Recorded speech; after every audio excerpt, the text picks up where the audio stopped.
Welcome to episode 175 of the weekly Shared Security Show. And joining me this week is the great and powerful Kevin Johnson.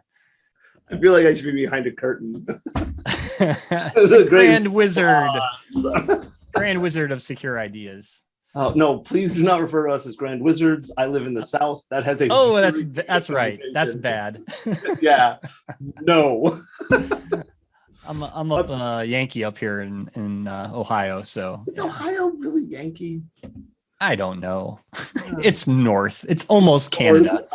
Canada is over the lake here, and we said we could make fun of Canada because Scott's not here. Right, so. right. Yeah. You know, we can make fun of me because I just found out last week. Did you know Niagara Falls is on the Great Lakes? Yes, I actually knew that. I didn't. Where did you think it was? I don't know. I knew it was up north, like the Great Canadian Lake. I don't know. I was on Twitter. I think somebody said, "Oh, touring the Great Lakes and Niagara Falls." I'm like, well, that's weird. Why would they do both? Well, now you know, Kevin. I do, and knowing is half the battle. Yes, it is, G.I. Joe. So we have a couple topics this week. We're not going to talk about ransomware. We may talk, maybe not Colonial Pipeline, because I know that's been a theme of the last two episodes. But there's been so much news about that, and that's such a big story. Yeah, makes sense. But we do have other topics this week, and one was the announcement by Biden's administration here in the U.S. released some cybersecurity. What do you want to call them? Executive order? Isn't that what it is? Yeah, that's what it is. It's an EO, right? An executive order, which, in my opinion, is one of the worst ways to do laws. Because it's the government. Not even talking constitutionality, which we can have that debate. Yeah. They aren't very effective, in my opinion. Well, and it's not really a law, right? It's just an order. So that's part of the problem. They're also, my understanding, I'm not a lawyer. My understanding is they only affect the executive branch, which is way bigger than it was originally. But like you can't do an executive order that says the nationwide speed limit is 70 miles an hour, because that would be a law. Right. But you can do an executive order that says the executive branch has to do this thing, and that thing may then turn out to affect other things, like the one we're talking about today, right? It will not stay within the executive branch for long. Right. And to be clear, too, that this executive order applies to the federal government and their systems. This is not a order affecting the commercial space, right? All companies don't have to do this. This is for federal agencies. Directly. Yes. And the reason I specify that is you can do an executive order if you are supplying work to the government, right? The executive order can affect you, right? Because even though you're a private entity, right? And that's where it gets wonky. And I want to be very clear. My dislike of executive orders has nothing to do with who or which group is pushing forward. That's not a political party thing. I hate executive orders in general. Yeah. But having said that, I think this has some actually, I think, positive and good that, for cybersecurity in general, that's probably a long time coming. I know just a highlight a few things that are part of this. So there's this Cyber Unified Coordination Group, which essentially is this, I guess, playbook on how to respond to security incidents for federal systems. So that's good. That's a good thing. There's some controversy around this Cyber Safety Review Board, which is supposed to be modeled after the NTSB that handles, airline crashes and, big events, right? Where they do deep analysis and investigation on what happened.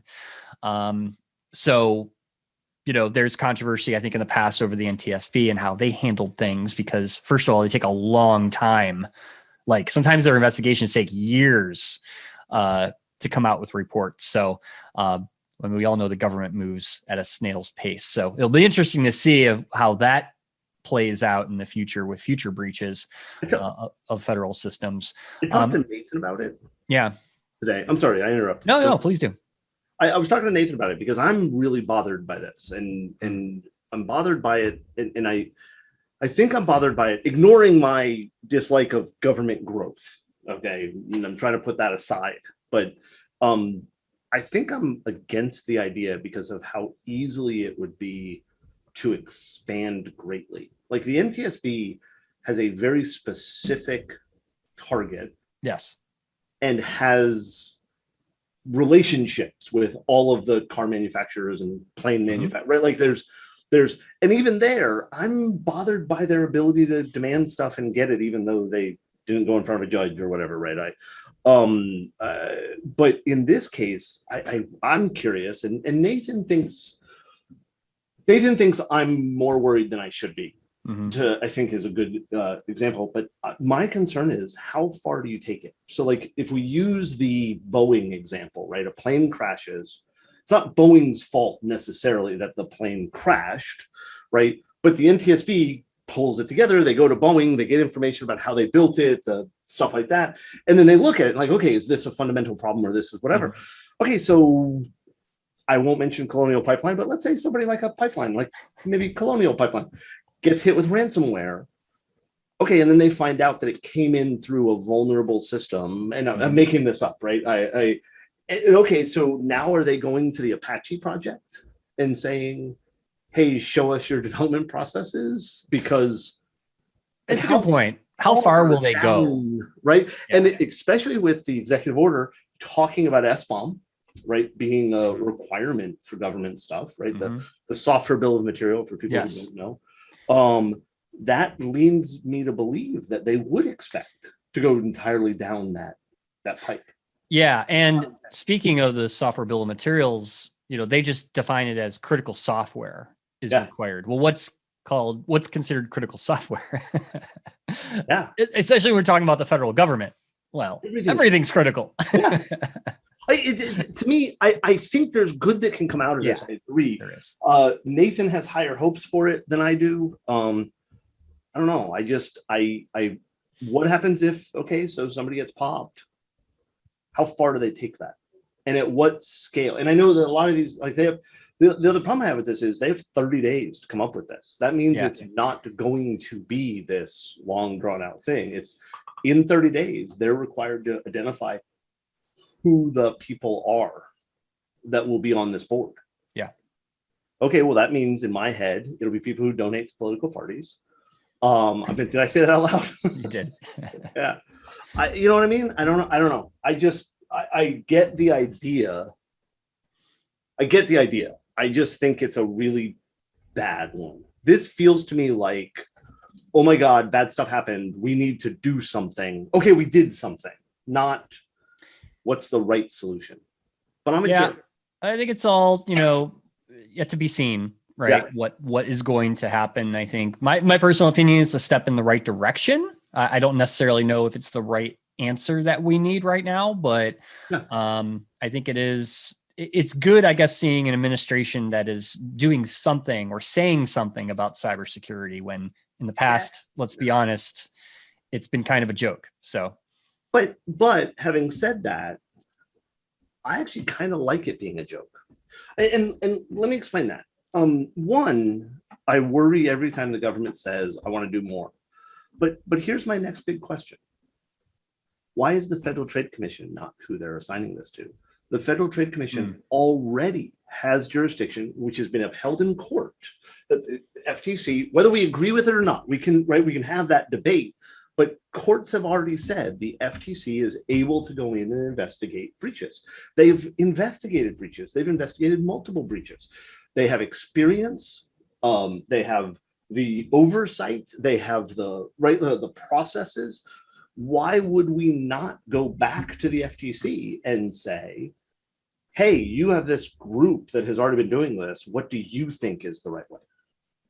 Right? Because now what I worry about is, okay, so I don't know, what do you call them? The Cybersecurity Board, the CSB or whatever.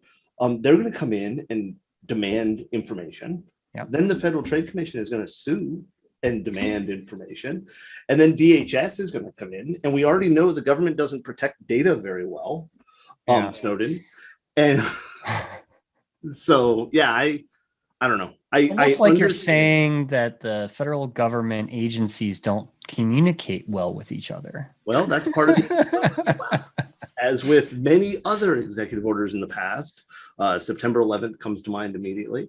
The government has come forward and said, wow, we suck at communicating with ourselves. Let's build a new process to communicate with ourselves. And I would argue if it worked that well, they would have been doing it all along and they wouldn't need another executive order. And round we go. I'm just saying. I think it's a good idea. I think it's a good direction. I just don't have high hopes for our government to accomplish it well. Yeah. And I welcome them to ask me to be part of the board to help them do it well. Yeah. We shall see. Yeah. Yeah. Maybe you'll get a phone call. I will not get a phone call. I highly doubt that the government's going to call and say, it won't be for that. Listen to that podcast. We think you've got a good point. Come on board. Spring and summer are upon us, and that means it's time for some much needed vacation time with friends and family. But this also means that you need to be aware of data privacy and how to protect your laptops, smartphones, and key fobs while traveling. Airports and other public areas can often be targeted by attackers looking to gain access to your devices through their wireless signals. So instead of worrying about disabling or turning off wireless functions, it's so much easier to place them in a Faraday bag when they're not being used. And if you want the best protection that you can get, you want to be using Silent Pocket's premium Faraday bag product line that blocks all wireless signals. So don't forget to get yourself a Faraday bag before you head out on your vacation. And right now, you can use discount code SharedSecurity and receive 10% off your order during checkout at silentpocket.com. Is your team starting to show signs of fatigue from traditional security awareness compliance training, or from phishing assessments that target them for those teachable moments? As we've seen in recent news, these kinds of training are having a negative impact on corporate culture, and they're really not all that effective. So there has to be a better way. ClickArmor is the first gamified learning platform that helps build a self-defending team through engaging learning challenges and exercises. Its unique lesson templates, built with proven gamification techniques, let people learn and exercise important defensive concepts in a safe and fun environment. Whether you need to quickly deploy a training solution that gets people to stop clicking on things immediately, or you've got your own boring content that needs to be put into a more interesting user experience, ClickArmor can help. So go to clickarmor.ca/sharedsecurity to learn how to build a self-defending team. So moving on, our next story. This was a kind of a headline. It grabbed my attention because I guess I'm a sucker for, headlines, sensational headlines and clickbait. Yep, I am totally. How Apple's AirTag turns us into unwitting spies in a vast surveillance network. And I mean, it's from The Guardian, first of all. I love The Guardian because at least their reporting is interesting, and, no offense, but this is a little bit overblown. In my opinion. Is it really? I think it is. Well, let's talk about AirTags. So, Kevin, do you have an AirTag yet? Well, you're not an Apple guy anymore, so you probably don't. I mean, I'm not an Apple guy. I was never an Apple guy. You were. Yes, you were. Okay. I had a long time ago. You were an Apple bigot. Yeah. No. Fanatic. Okay, you're a fanatic.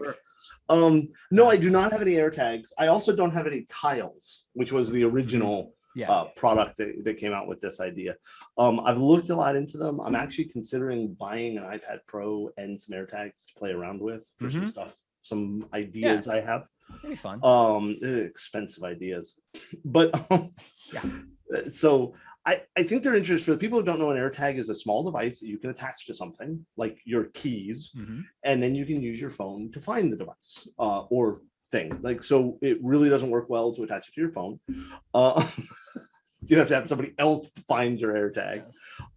The interesting thing with these, my understanding, is that unlike the Tile and what people thought the AirTags did, AirTags broadcast, and any iOS device that knows how to talk to them can detect the tag, even if it's not a tag you own.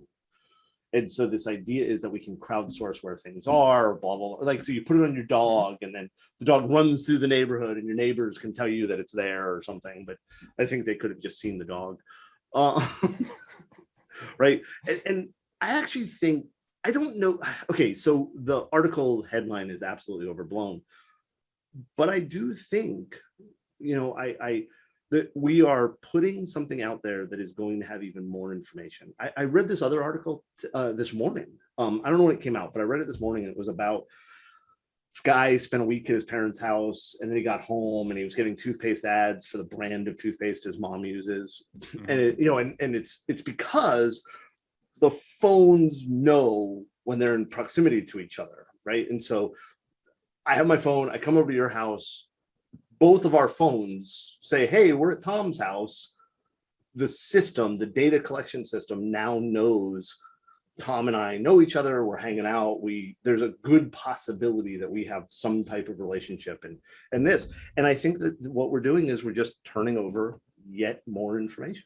And so it's only overblown if you're not worried about your privacy. Yeah, you have a good point.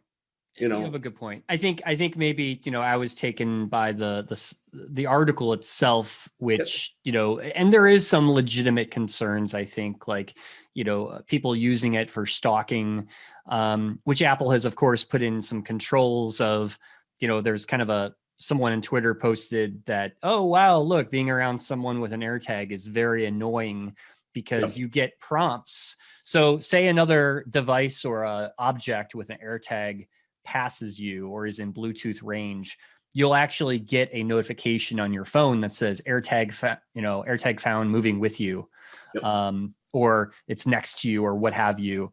So you're alerted to the fact of, it's beaconing, and then it's leveraging your Wi-Fi and cellular or whatever to pinpoint this location. So there's some interesting things that I think are probably going to get abused.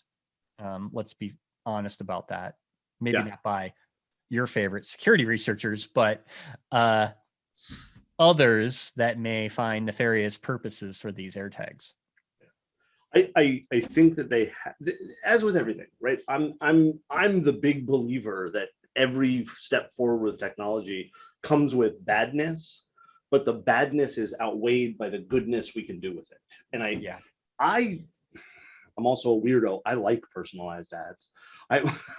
You do? I like the idea of going into a store and having it pop up and say, hey, Kevin, that shirt you're looking for is over there, instead of, what we have now, which is Amazon tells me about that cool item that I bought yesterday. From Amazon.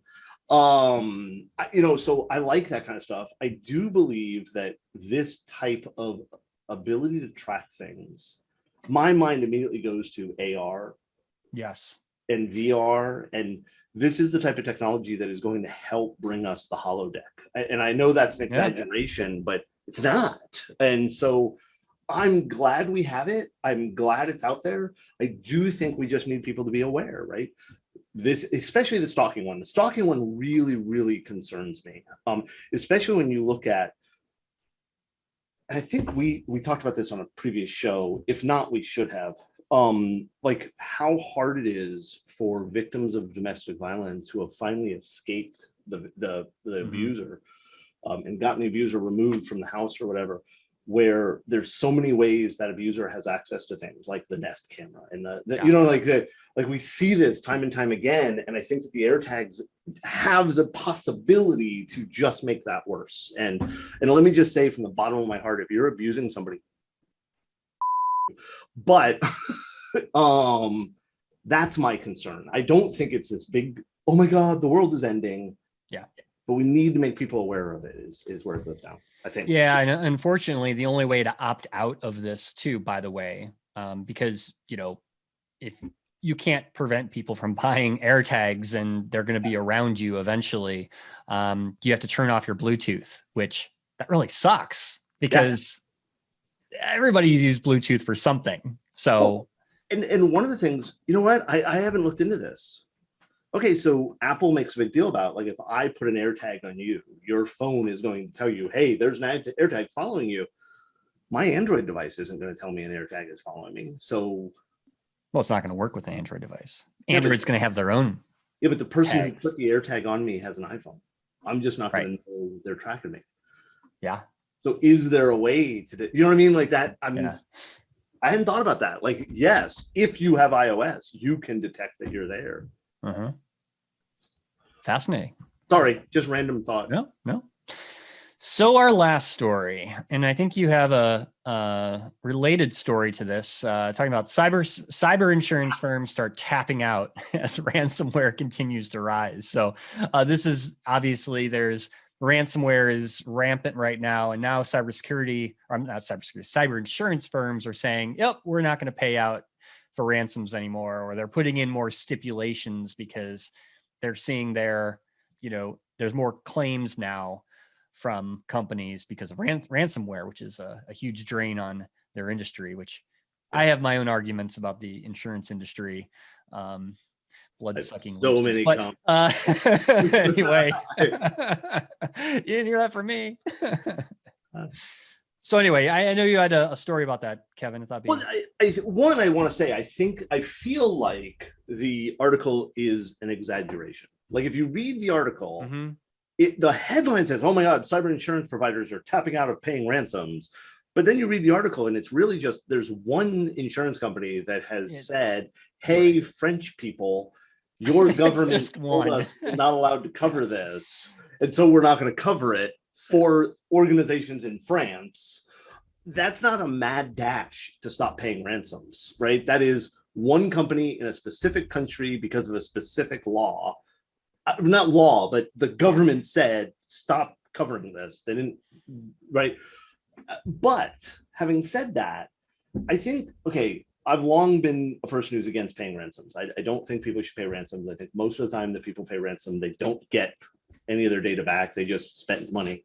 And until that changes, I will still be against paying ransoms, but I recognize there's times to do it. But I will point out that the cyber insurance field is already rife with oddities and ignoring things they should do. And the example, I talked about it before the show, my cyber insurance provider has a clause in our coverage that says if we try to make a claim for cyber thingamabobs, we have to have notified our customers. We're required to notify our customers for them to cover the incident. Yeah.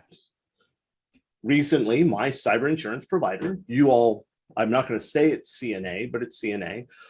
They were hit. We know that because it's in the news. Yep. But neither my insurance agent or I have been notified that they were hit. So, okay. How is that fair? Like, wait a minute. I think that cyber insurance companies are going to do what they do. Yeah. And like the article says, AXA is, or AXXA, I don't remember if there's one or two X's. They stopped paying ransoms in France. They announced they were going to stop paying it because the government told them they weren't supposed to. And they almost immediately got hit with stuff. And people are saying it's because that the ransomware groups targeted them. Yep. I don't know. I think the article is an exaggeration. I think you're going to have to figure out with your provider if they cover something and whether you want to have them cover it. You know? It's a mix up. Yeah, it is. And we'll see if this is like a trend, right? Because I have heard and I've seen other stories of there is talk going on in the industry about. Yeah. I know there's talk about it, but I'm not aware of, and I'm not saying I'm right. I'm just saying I'm not aware of any other provider saying we won't cover ransomware payments yet. I don't know. Don't pay ransoms. Yeah, that's the bottom line. Yeah. Agreed. Yeah. All right. Well, that's all we have time for today. But I want to thank you again, Kevin, for coming on the show. As always fun, always entertaining, always valuable. But thank you. I get a lot of value out of talking with you, and I'm sure our audience does as well. So, absolutely. All right. Till next time, we'll talk to you all next week. That's all for this week's show. Be sure to follow the Shared Security Show on Twitter and Instagram for the latest news and show updates. If you like this episode, please hit that like and subscribe button and please subscribe to us on your favorite podcast listening app. Thanks for watching, and I'll see you next week for another episode of the Shared Security Show.